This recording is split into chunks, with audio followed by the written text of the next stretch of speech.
Hello, hello, hello. From all over. Hi, Annette. Hello, everybody. So nice to see you all. Okay, so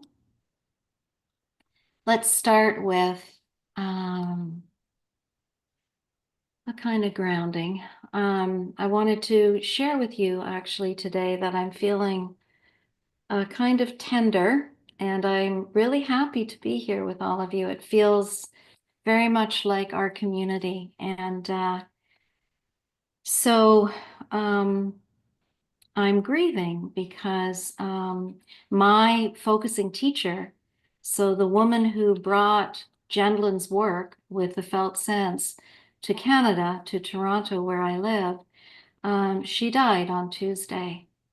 And her name was Mary Armstrong.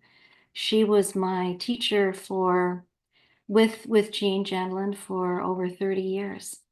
And so there's this tender place here of feeling really good about her and her decision. She made a decision to end her life with what we call here in Canada medically assisted dying, where you can choose to die. She had dementia. And so we had this amazing experience where we got together on Monday for a live celebration of life of Mary. And there were just a small group of us, and we had a meal together, and we celebrated and we focused together. And she was really able to say, I don't want to stay alive and lose my mind. And she was really at peace about this decision. And so then on Tuesday, she left this dimension and she's somewhere else now. So I'm carrying that in my body. I carry Mary's teachings in my body. I carry Gendlin's teachings in my body. And I told her about our wonderful community, and it meant so much to her to know that the work that she had done in bringing the beautiful practice of focusing and the knowledge and awareness of somatics, which my wonderful guest, Kristen Toth, and I are going to get into today, and we'll all share. And so here we are. And so I'd like to just slow things down a little bit. And if it feels right for you to just kind of pause there and maybe soften your gaze if your body wants to do that. Of course, it doesn't have to. And just to be with our lineage, to be with Mary Armstrong and to be with Jean Gendlin, who died several years ago now, almost 10 years ago now. And just to maybe feel for one of your teachers or someone that you hold dear, and to really honor and be so grateful for the knowledge and the wisdom and the lineage that our teachers bring to us. Yeah, and then just noticing where all of this is held in your body. For me, it's a real kind of thickening in my upper chest and up into my throat. And really holding space for our teachers, for Mary, and for all of us here in our community, which I value so much. Yeah.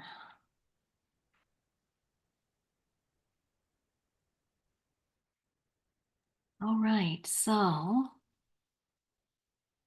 Rashawn, can you spotlight me and also Kristen?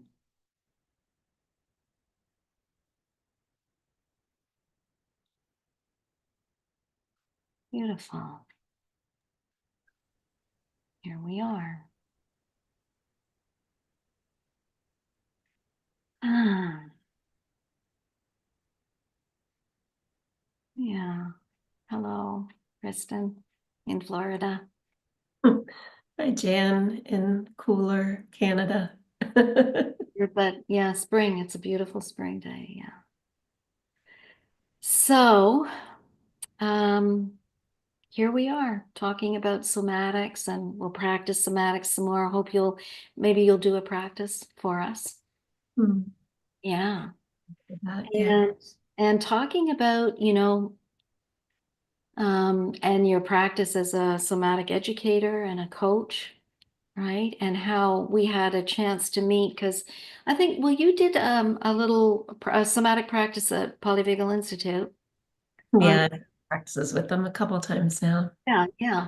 And so we connected and we had this really wonderful exchange where I think I felt like we both really got really Mary and Gendlin's work, which is around the process of being in the body rather than turning everything into a tool and a skill. Right. And that's so much what happens, right? When kind of Western top-down culture gets a hold of somatics. Yeah, exactly. Mm. Yeah, there's this such a tendency when we're taught about the body, and even when we're taught about working with the body in many different disciplines, I think to approach the body in this mechanistic way, right? We look at the body, Western science tends to look at the body as parts and pieces and a Yeah. machine, right? And so what do you do with a machine? You control it, or you fix it, or you learn how to operate it. And none of those things are inherently bad, right? Like, so I think that model is useful sometimes. But when we're talking about connecting with the body and using the body in order to support our healing and our healing from trauma and from addiction, um, then there's more required, right? What I was taught about the body, and I'm grateful for this from the very beginning, 22 years ago when I became a body worker and massage therapist, which was actually when I was first introduced to focusing, amazingly enough. It was in that training and that Yeah. schooling. Yes. Yeah. But one of the things that I was taught from the very beginning is the importance of being in relationship with the body. And we didn't approach our bodies or the bodies of the people that we were working with as these things, as these objects that were like misbehaving and you needed our knowledge and our guidance to like do the right thing or do the comfortable thing. It was like, no, the body knows. The Yes. body has so much wisdom. The And I think body, this is really central, right? yeah, Is that we really connected there in this awareness that it comes from body wisdom. yeah. And Jenlin called this actually the blueprint. He said the body at birth has a blueprint. It Mhm. knows what's right. It knows what the right next step is because it knows what's wrong. Right.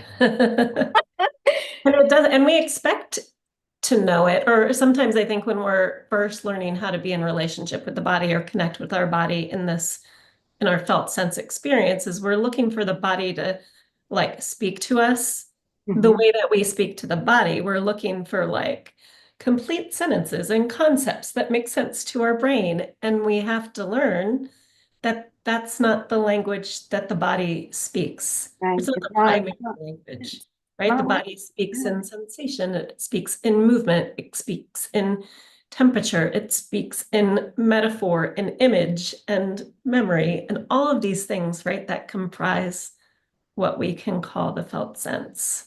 Yes, and it speaks in a whole gestalt, Yeah, not in what Jenlin called little units, right. like a computer. Yes. He said the unit model's great if you're having a heart attack. Yes, we can be thankful for that, right? Absolutely. Absolutely. Yeah. But yeah, the body, is held in the right hemisphere, which is all about circles and images and feedback loops, Yep. right? not Yeah. linear. It's not logical in that way. It's not, and we try to make it Mm. linear and logical. And we do need, I mean, I think a lot of that comes from wanting to make sense of the body. And I think making sense of things is really important. But there's a different kind of making sense that comes when we connect directly with Mhm. our sensation, right? So, like when you were introducing, gathering the group, and when you shared about your teacher, Mary, passing, I was noticing how my body was responding to that. And I was noticing immediately, like, kind of feeling a centeredness in my heart and a bit of a weightedness here. And I don't know her, right? I didn't know her, but I have an appreciation for what you were sharing and your relationship with her. And so I recognize that, like, I could have gone to the place of like trying to figure out that out. Like, what does that mean? Yes, What does this mean? This thing in my heart. Oh, that must be grief, or that must, this yes, tendency. yes, yes, But I just stayed with it, right? I was like, stay with this. How can I stay present with my body as I stay present with you and yeah, what you're sharing? yeah. And so I'm connecting with myself and I'm connecting with you as well. And that's kind of what we're going for when we're looking at this bigger path of healing, right? We talk so much about creating safety and creating connection. Yeah.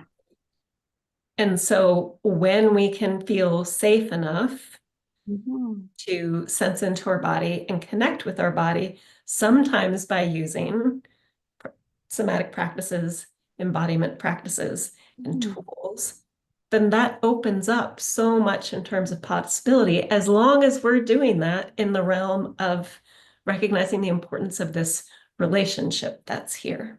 Does that make sense? Yeah, of course, yeah. That we're co-regulating with each other, and I think, it really, once people get that, oh, there is that, it's the felt shift in the body. Once people get, Jen would say often that our trauma is held like a cramp in the body. Mhm. And when we listen and we pay attention to that cramping with compassion, and especially with a companion, Yeah, the cramp starts to release. And that felt shift is what points us towards the healing, right? yeah, Yeah. And once you get that, you've got it. It's like then it's so revolutionary because then no doctor or therapist or body worker or parent or boyfriend or girl, parent, husband or wife, nobody can tell you what your truth is because you know it's in you. yeah. And that's really revolutionary, right? It's huge. Yeah, it's depathologizing. Yeah, yeah. I'm Yeah. reminded when you were just a moment ago when you said a couple times like that's the felt shift, and how I've heard you say before that when you were first beginning to explore polyvagal theory, that you were looking at and sensing into state shifts, what Porges was talking about, Yeah. autonomic state shifts, and what it's like to experience a shift into more of a ventral vagal state. And you had made this kind of connection of like, that's the felt sense shift Yeah. that The Jen was describing, autonomic state. Yeah, that's the felt sense the healing polyvagal autonomic moment. states. And I think so many times when people learn or use somatic practices as, these tools that are like everywhere now on Instagram, on YouTube, all over the internet, it's pretty easy to find like a 30-second or a 90-second practice where it's like, do this with your breath, do this with your eyes, do this something with your body. And usually when people are trying those things, they're looking for a felt sense shift, right? Like that's what brings them to try out a practice because they're experiencing something in their body that's really uncomfortable to different degrees. Yeah. And there's a desire for relief. I need relief. I need to feel like, and that could be described in so many ways, depending on the moment, right? But like what we're looking for, what so many people are looking for with using somatic practices is looking for that felt sense shift. Yes. And that's a great use for somatic practices and embodiment tools. And I've been guilty in the past when I was first exploring this kind of work of like going through the motions with somatic practices, right? Like somebody would teach me something to do, or I'd watch a video or something like that. And I'd be like, okay, do this, then do this, then do that. And I would do the thing. And sometimes I would feel better or different. And sometimes I didn't. Sometimes I felt worse. Sometimes I felt nothing. Sometimes I didn't know what I was supposed to feel. And so this gets confusing, right? Like not just for me, but like for a lot of people. I hear this from so many people who say like, I tried this thing, I tried this tool, I tried this practice, Yeah. Yeah. breath or with movement or with yoga or whatever, and it didn't work for me. Or it created an experience that was really uncomfortable and I don't get it. And like I feel broken and I don't know what I am doing wrong. And generally what I say to those people is, first of all, there's nothing wrong with you. And this is just a matter of realizing that each of our experiences are so individual, right? And so we can use these tools, but we want to use them in a really mindful and really compassionate way with ourselves. So that means paying attention to what's happening in us along the way and not just looking for like, do I feel totally better after I do it? Right? Yeah. Like, can I be mindful and get curious about what is this doing? What does this even feel right for me to do? Or am I just doing this because somebody else said it was a good idea? Yeah. And so there's not enough depth of really pondering what's really going on there, right? And just feeling like you have to do this prescribed thing, this behavior. Yeah, and the other part is, when people are just not in a safe enough place at all, they're in that trauma feedback loop, and there's no way. That's why I always try to remember to say in the beginning, if it feels okay, Yeah, just it might not. And that's your body taking care of you in whatever way. yeah, And I know we've talked about this, how important it is to normalize that, because people feel such shame and yeah, fear and despair and like, I can't do that thing they're doing. And the right, whole point of teaching about the nervous system, that's the power of bringing in polyvagal theory into focusing, is that it, with that information, then you start to really get a bigger picture, right, of how bodies work. right. And that brings us back to like being in relationship with the body, right? We're not just using tools and practices. Ideally, we're not just using tools and practices to try and fix things that don't feel good. Like, yes, it's like good and right to want to feel good and to want to feel better and to seek things that bring us relief. That's really, really important. So I'm not at all like discounting that. And I think it's really important for people to understand that this is like a larger process going on. There's no button that we can push that turns off a trauma response. There's no switch we can flip that like resets, um, a survival pattern that's been running in us for years and years. But there are ways that we can slow down and use very simple tools and practices to bring us more into ourselves in a way that feels safe or safe, Exactly. Yeah. right? Could you share with us a practice? Is there something that comes to mind? Maybe if you were just helping someone to start into this journey, what Yeah. So like? so many options. I'll go with the one that for whatever reason is coming Yeah, yeah.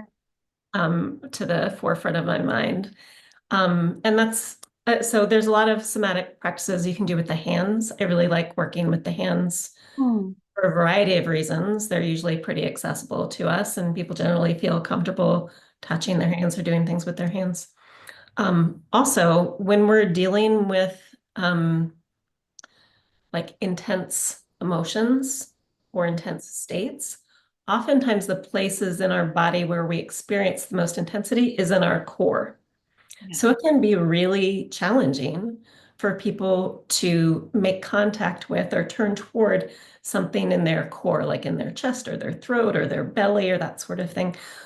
So one thing we can do is we can go to our extremities, like our hands, our feet, our arms, and our legs, because we still have lots of sensation and awareness in these places, but generally they can feel safer to access and hang out in just for a little bit.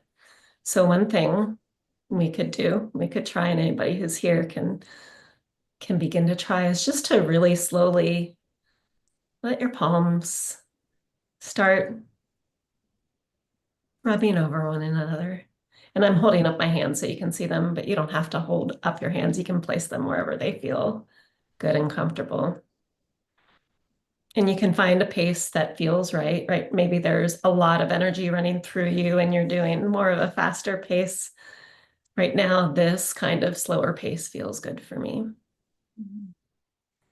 And so you might, if this feels right to continue to do, just start to bring your awareness to the sensation of one palm sliding over the other, back and forth, from your palm to your fingers, and then to your other fingers and palm.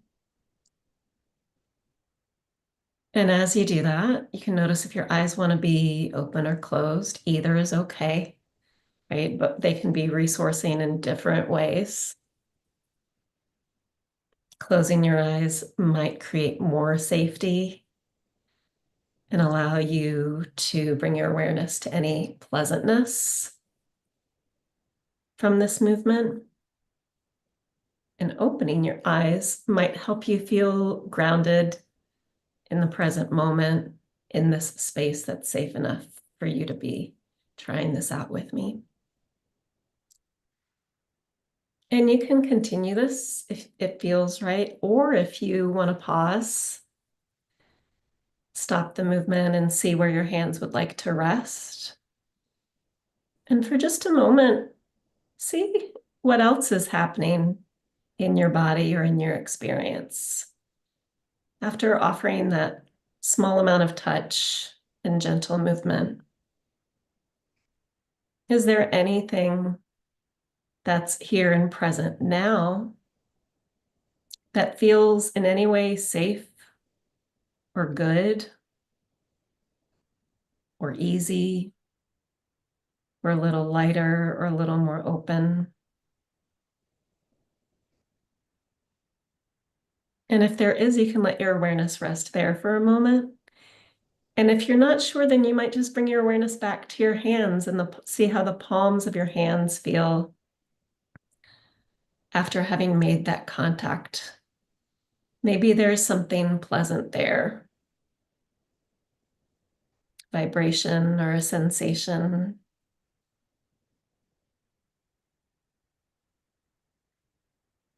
You can stay with that as long as you like, or you can let it go and come back to those of us on the screen, Jan and I.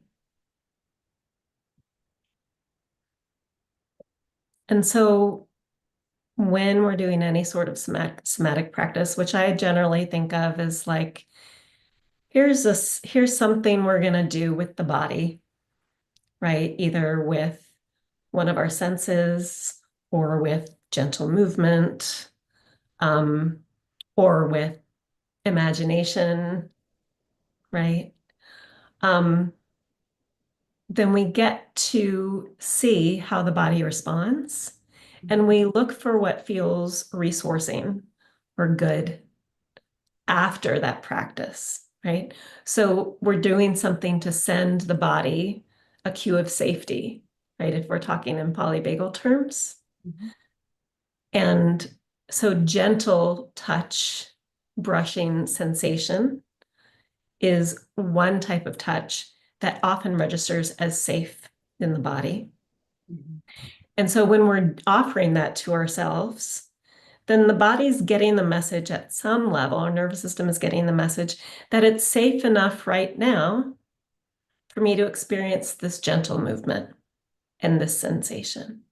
And what is that like for me right now? And then we get to see. We get to see our individual response, and then that informs maybe what happens next. And sometimes what happens next is we just rest with what feels good or safe, even if it's a 5% shift, right? Sometimes it's a much bigger shift. Yeah, beautiful.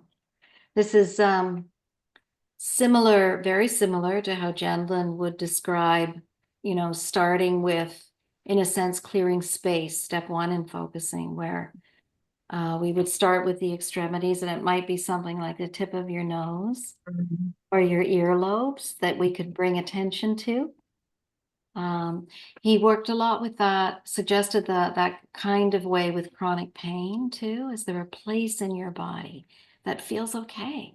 And it's not usually the center, it's usually an extremity, right? Yeah. Right. Or like, is my pinky toe okay right? Yeah. Yeah. And then you can bring awareness, learn. It's a really nice mindfulness practice. Yeah, Yeah, step one in focusing. And then it goes into, as we talk about working more in a deeper kind of embodied way around trauma. right. Yeah. And that's a whole other experience, but we use these resources to Right. keep That's what I was something gonna stiff. Yeah.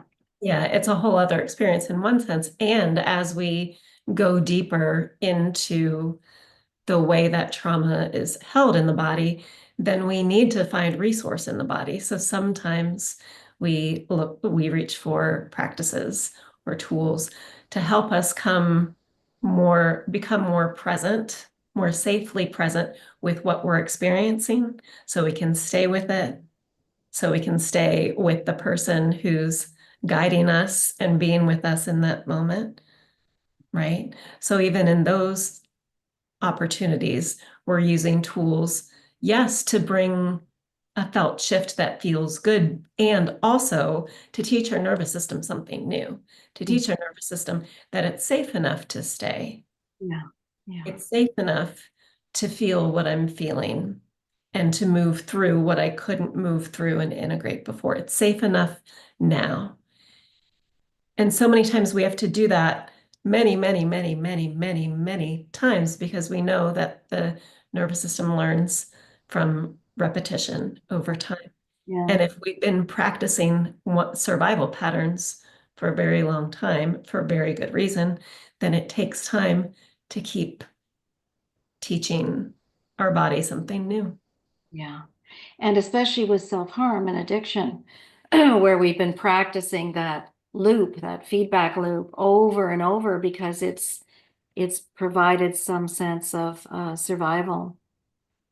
The good news, right, is that we also know through neuroplasticity that if we do that, if we engage in these practices over and over and again, which again is not something that we're socialized to do in a top-down Western culture, so that it really does work. We do build these new neural pathways. And so we're really talking here so much about a paradigm shift, right?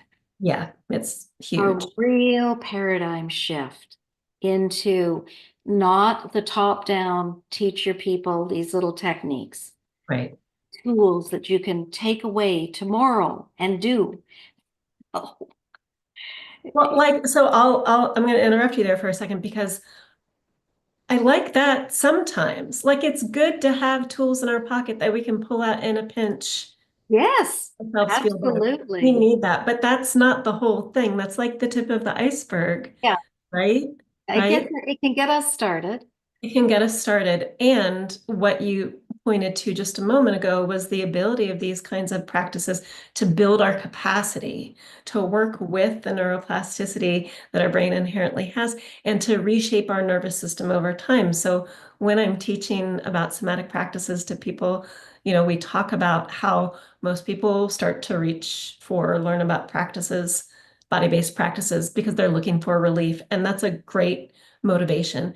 And we can also do these practices when we're feeling okay. We can do them when we're feeling pretty good. That that helps our body and our nervous system build these new neural pathways to move through the world in with more ease in the way that we want to move. Yeah, and it also enhances the experience. Yeah.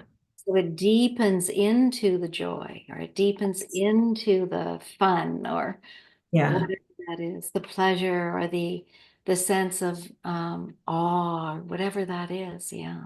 Yeah. And we need practice with that, right? Like people who've suffered trauma, deal with addiction, we need practice feeling safe enough to feel good. Mhm. We need more than a few bursts or a few drops. We need practice like recognizing what feels good or even a little bit better and resting with that or savoring that. Mhm. Yeah. Feeling safe to feel the joy, or whatever that is. Yeah. Yeah. So we've got lots going on here in the chat. Um, do you want to go back and see everybody? Yeah.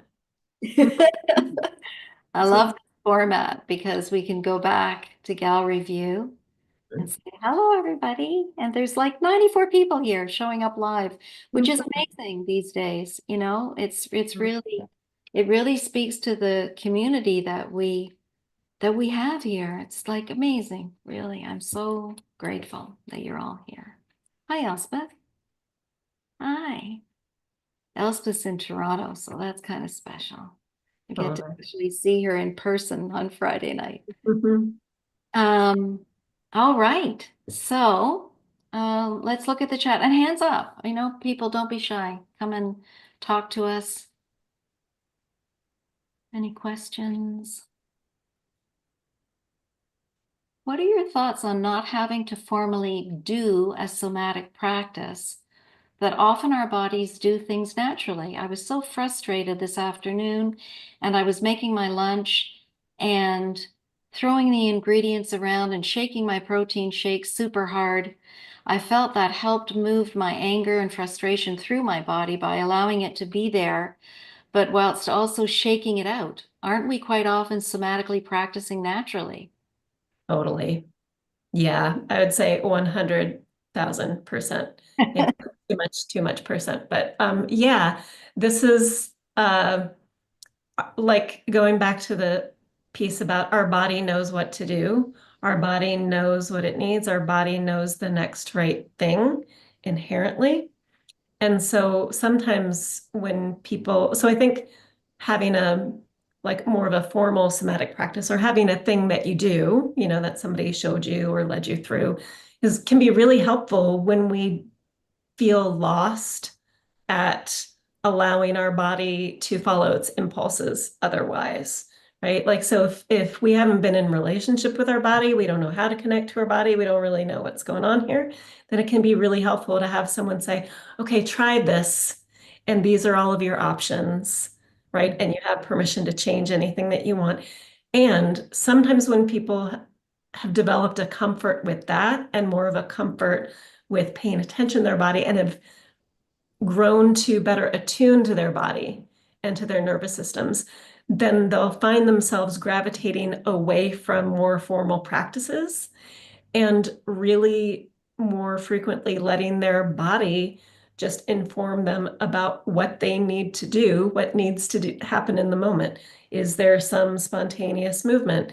Does there need to be rest? Do I need to lie down on the floor, right? Like nobody's instructing me to do these things, or I'm not following a five-step thing, but we're learning to listen to the body. And that's another amazing thing that can come out of using somatic practices and tools is it builds attunement with our body. So we're not relying on a script or a protocol. We can start there, but what we're really wanting to engender and cultivate, again, is that relationship with our body. So we know how to turn toward and we know how to listen and we know how to follow our impulses and offer our body what it might need in the moment. So, yeah, that's a great question. Yeah, and I think it really speaks again to, as you're saying, the paradigm shift. So, in a ventral state, bodies know very well how to move. And Yeah, you can see this in focusing when people have a nice kind of shift and they're in that ventral state. Their bodies, oh, look at my body right now, right? Like I didn't think to myself consciously, oh, I should do this with my hands. right, right. Happening in my body, and you notice the movement here too. I Yeah, didn't think about that either, right? right.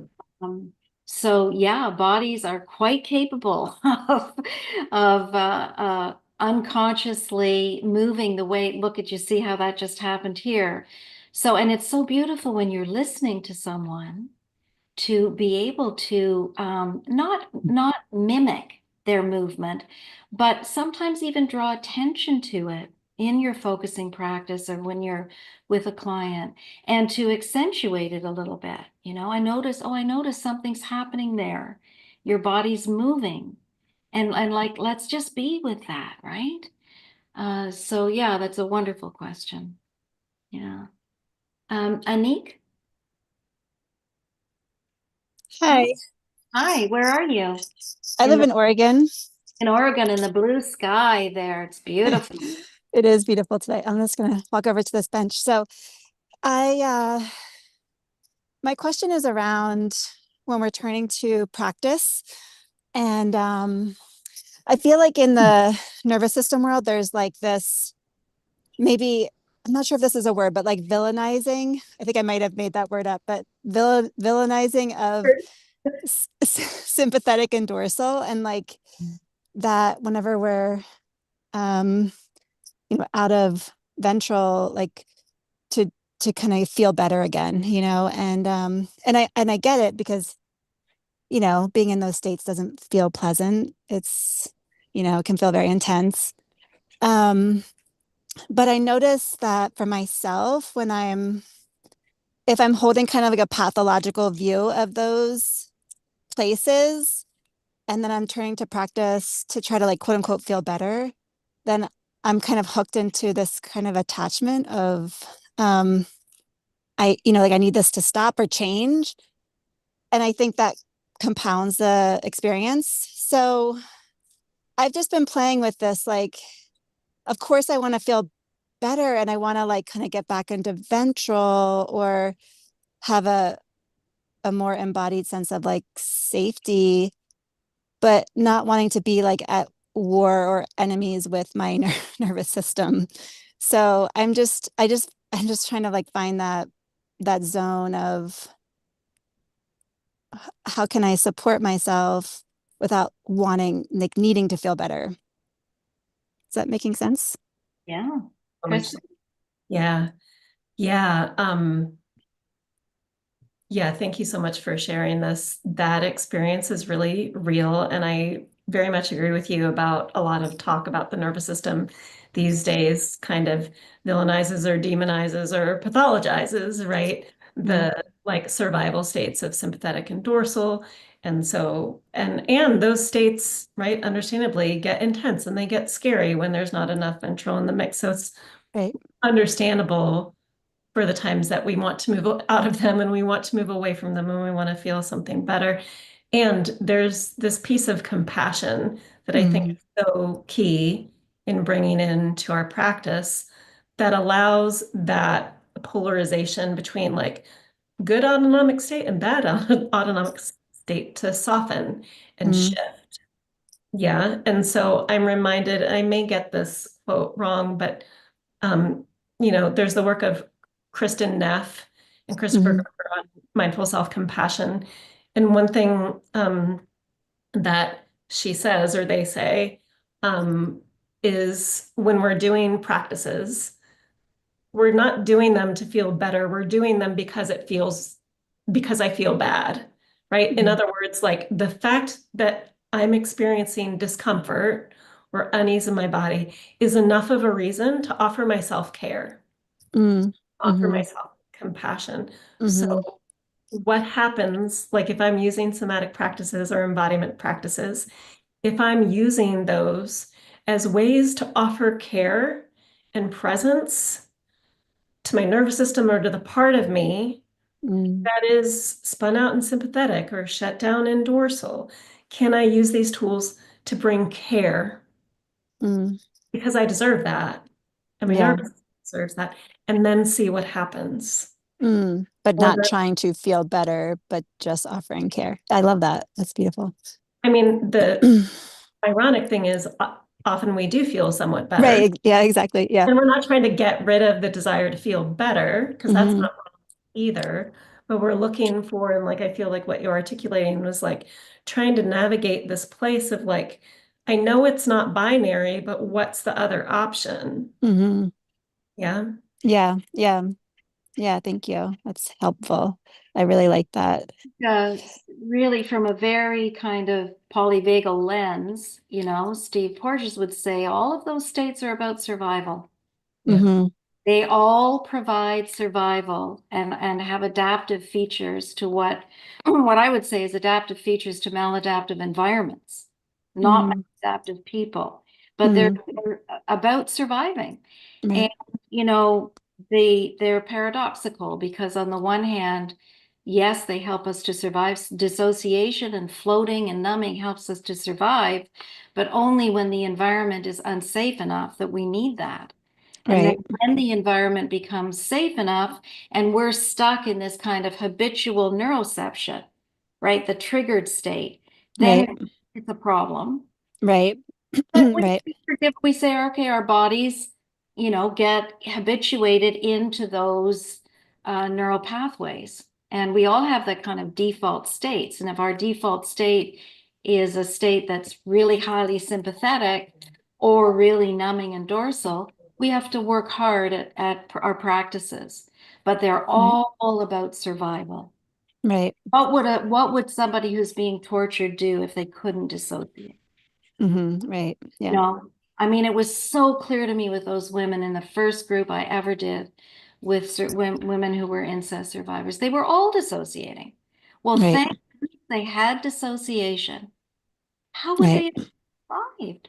So Right. when we remember that, we can really, really celebrate it. And at the same time, recognize that it can be really problematic in an environment that is safe enough. We lose out.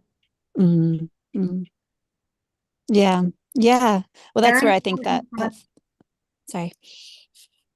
No, go ahead.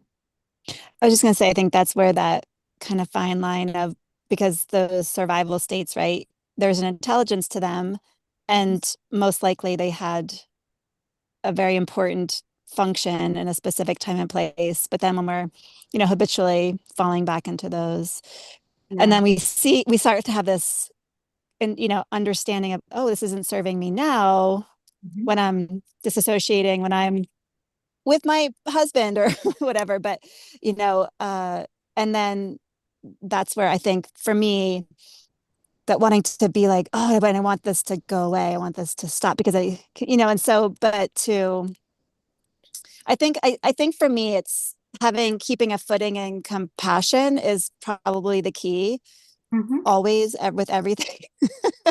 um and so so I might say something to myself like, oh, so this is a sign my system is needing support. There's a good reason why this is showing up. Mhm. And it's also a sign that I need support. So how can I, you know, what can I do to help myself here, take care of myself here? Oh, I'm Something safe like that. enough now, right? I'm safe enough now. My body's used Yeah. to see it's not safe. And actually, from a top-down perspective, I am actually safe enough now. And Yeah. so that beautiful kind of rewiring can happen. Yeah. Right. Yeah. Very good. Thank you so much. Thank you, Annie. Hello, Anka. How are you? Hello, I'm good. How are you? You're in So Germany? nice. Yes, so nice to see you both together. Yeah. Yeah, I participated in Jan's classes, and I also did Kristen's part over New Year's, and I did her Dirty Day somatic practices you get per email. It's very wonderful. I can recommend it. um, I'm an occupational therapist in Germany, and I work with a lot of patients, all kind of diagnosis. And what I noticed when I work somatically, it's a way to reconnect with their body. So it's the first step, because I noticed when I start like going into the focusing way, some people are overwhelmed by that. They cannot even start there. So connecting with the body first, see how does that work, and then it eventually somehow comes into that you focus more on the body and they're more open to focus on the body, because if the body is overwhelming, you cannot work. It's your whole session is they don't have cognitive abilities anymore, so you cannot train cognitive skills. So you have to find a way to get some space in to let everything be there. And the wonderful thing is the shift happens there when they're allowed to be sad, to be frustrated, totally on their limit. And then there is a point where it switches. And when you mirror that back to the patients, they're like, oh, wow, yes. It's like a little magical moment. I so enjoy, and it's the pure joy on both sides. And I think this is the, it happens more often lately. Quite interesting for me, because the more I'm in my body, Yeah. and I know sensations can be very awful and scary. The more safety I have in myself, and the more I can relate to the patients. I think that speaks without words. It's just the atmosphere. The more the patient can deal with those sensations. And a lot of people think sensations are bad. They're scary. And if you share like, yeah, I know that feeling, or I have that sensation sometimes too, they're like, yes, you have, really? So it's like this shared compassion, being human. Yeah. Yeah. Beautiful, Anka.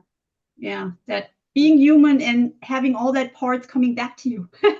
Yeah. Yeah, Regulation. Yeah. It's beautiful. Thank you. power of co-regulation, right?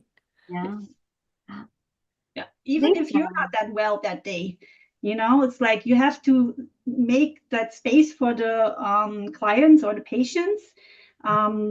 Even there, you can be human, and it still creates that space. So that's it's a training, it's a skill you need to develop, or maybe you develop it as a therapist automatically over time. I don't know. Yeah. So yeah. I mean, Great. that speaks to me just really quickly about how, a lot of times when I see somatic practices online and like, 90-second reels or whatever like that, these are often things that people are doing on their own, or they're encouraged to do on their own, which is not a bad thing at all. And the value in doing these kinds of practices with someone else who is present with us it opens up even more possibilities. Yeah, absolutely. This is why Jenlyn always encouraged focusing partnerships. Yeah. Oh yeah. And So- they are very powerful. Hey, let's try to get a few more people in. Lisa. Hello, Lisa. Hi. So I teach yoga, and so a lot of times there's that somatic movement and practices in group, in community. But of course, there's not the shared listening kind of on a partnership focusing level like you're talking about. And so I just was wondering if you could talk a little bit about some of the other ways that we can have access to some of those partnerships or find more information about joining that. So through the Focusing Institute, focusing.org, there's lots of things available for learning focusing, for joining changes groups where you can sign up and meet with people and just do some focusing partnerships. They're basically all over the world, I think, in many different languages. And we're also offering community practice groups that start in May. And there we'll be connecting. We're just going to take 36 people, so a small group with my FSPM facilitators, 6 of us, and lead people through the 20 embodied practices in my new book. So that is a really powerful way, because everybody will have focusing partnerships. And then we'll also be meeting once a week with me, and then in breakout rooms as well.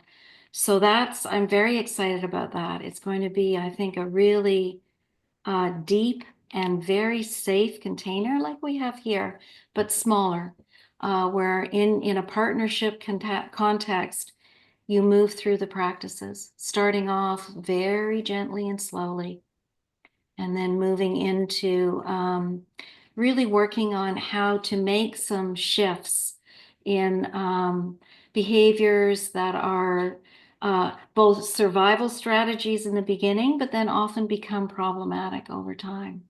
Yeah, group is really where it's at.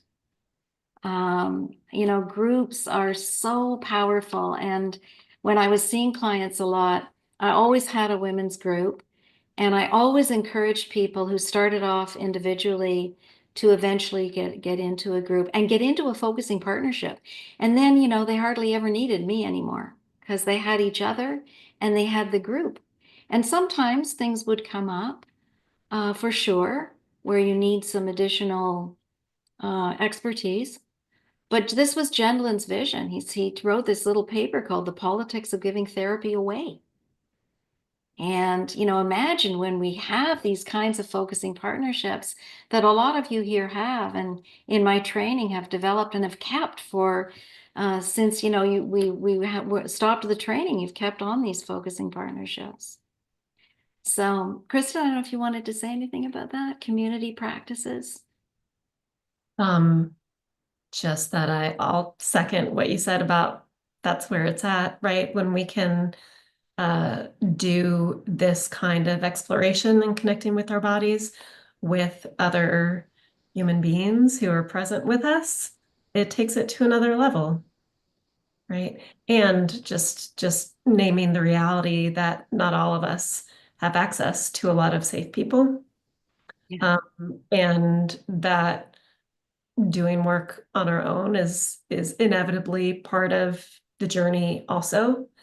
But for anyone who thinks that, yeah, and sometimes this happens with when people learning somatic practices, they think like, oh, I just need to know these things to do with my body, and then I'm going to be fine, and I can show up in the world the way I want to. And it's like, no, what we're working toward is being able to not just connect with ourselves safely, but connect safely with others as well. Yeah. So engaging the body when we're with others in a safe way is incredibly powerful. Yeah. And people that are really struggling in a very numb kind of state, and it feels scary to go inside, can really benefit from witnessing in a group people that are in a place where they feel safe enough to slow down. And then there's this wonderful kind of opportunity for a body that feels very dorsal to start to wake up a little bit when, you look around and you see, wow, Kristen feels safe doing this. Maybe if I did it with her, I Mhm. could bring some of that. And, this can be unconscious too. You just start doing it because, somebody else is here and they look like they're okay doing it. So yeah, it's wonderful. Oh, hello, Meredith. How are you? Hi. All It's right. really good to see you, Jan, You and too. everybody. And I unfortunately I came on late, so I'm not sure what was said about Mary. Oh, yeah, Mary. Yeah. But and I do want to know, not to take up this time, but I wasn't planning to speak, but um my mom died 2 weeks ago suddenly and unexpectedly. And I Meredith. was a very like in the depths of addiction 10 years ago, like just over 10 years ago, like trying to recover and trying and trying and trying, ending up in the hospital, ending up in a lot of treatment, which I can share more easily now that my mom might not hear this. Well, Um, but she was a social worker, and I was always a little bit afraid. I'm a trauma therapist as well, so I followed in her footsteps. mm, My point, my speaking is because the first person that I let know, besides family, was my focusing partner. And the first thing she did was offer a session, which we have not had yet because she was out of town. I had my mom's funeral. But like, there's no way that I could have been okay through this.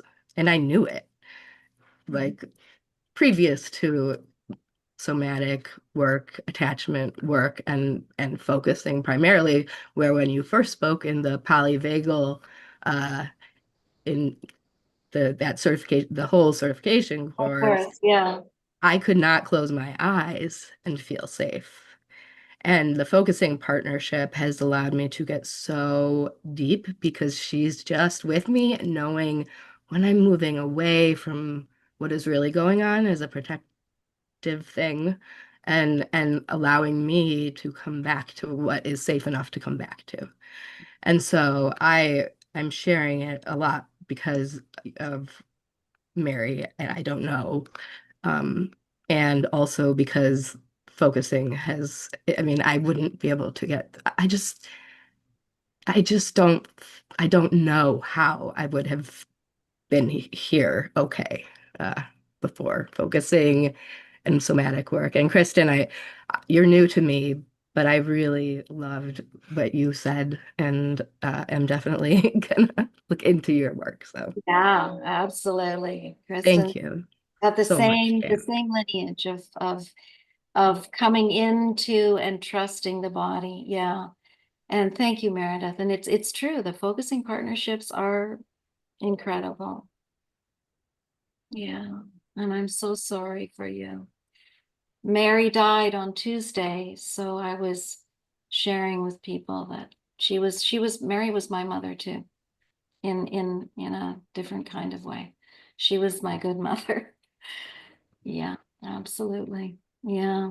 And when we sat in a circle together, her dear son said, "I don't know what I'm going to do without you, Mom, because I'm addicted to you." And it was said in such a beautiful way, and described the ways that she had helped him. And Mary had a huge trauma history.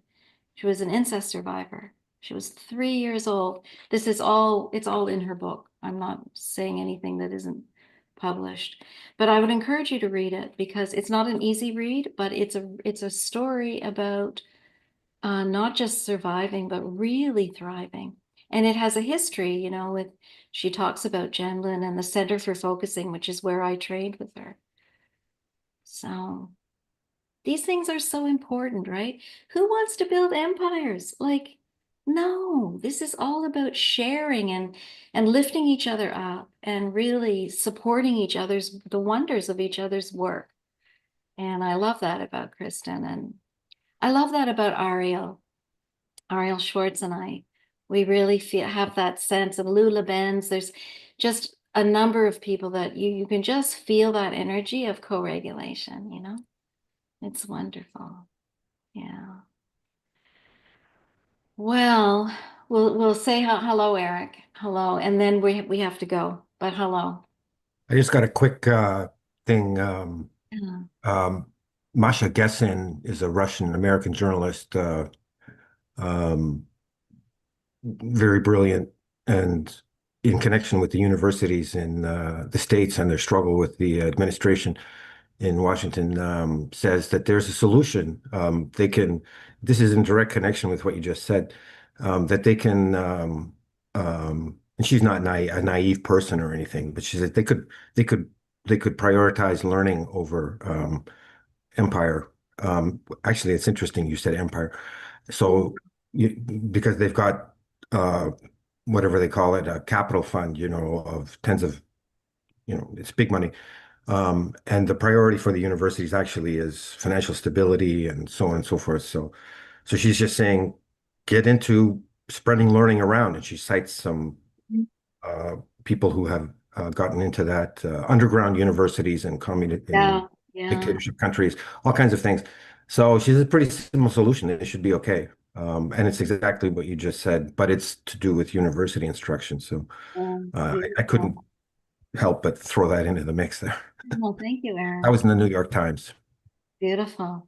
Eric's one of the people that we've never met in person, but I know you come to Embodied Dialogues a lot, and I Yeah, appreciate it. I caught a couple of sessions with you over the phone Yeah, several years ago, that's right. That's right. just when things were getting bumpy with my mom. So Yeah, it's actually that's helpful. right. So, That's and I'm right. an annex person from way back, even though I live in Montreal now.